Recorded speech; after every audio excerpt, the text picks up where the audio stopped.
Alafu nikawaambia msipotusaidia kula kama ile, nafikiri ile ni yetu aiende. Nikamwambia msichana, wewe unaitwaje? Wewe ni gepo mchukua.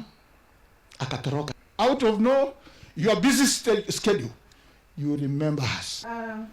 Happy birthday as we do this challenge.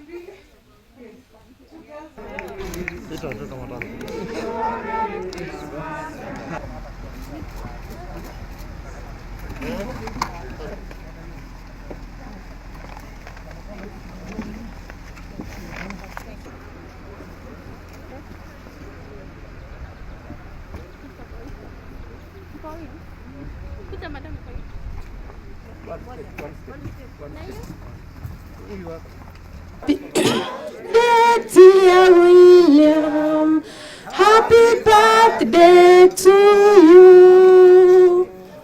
How old are you now? How old are you now?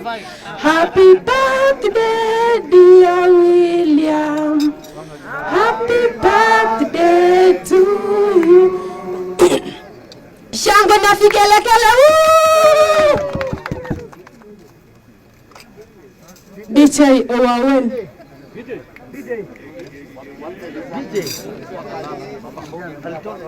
Mimi nataka niwaulize all our members of parliament, both in the National Assembly and in the Senate, that on matters to do with tea, I think we are all agreed that 90% of tea farming is done on small-scale agriculture of 1 acre or 2 acres. And therefore it is necessary for us to control the levies, the charges that are charged on farmers, either at the factory level or at the auction level where we have tea brokers. The law is now going to ensure that farmers are not exploited, that there is a management fee that is known, that is non-negotiable, that nobody can increase without proper consideration, and also the brokerage fees will be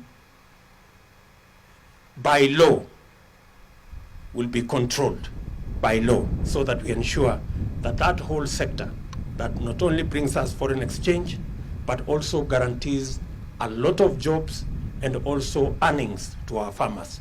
The whole concept of the tea amendment bill is to ensure that more money goes to farmers, not to brokers or tea factories. We must get more money to the pocket of farmers. Na ndio tunataka tuendelee namna hiyo. Kilimo ya chai 90% inashughulikiwa na wakulima wadogo wa ekari 1, ekari 2. Na ndio tumesema katika mapendekezo ambayo yako bunge sasa ya kwamba mambo ya chai, ile kiwango ambayo wakulima wanalipa kwa management fees irudishwe chini na iwe katika kiwango ambayo haiwezi kuongezwa kiholela. Pia ile fees ya wale brokers wako kule Mombasa ya brokerage, ya tea brokerage, pia iwekwe kiwango ambayo inajulikana na sheria, isiwe inaongezwa kiholela.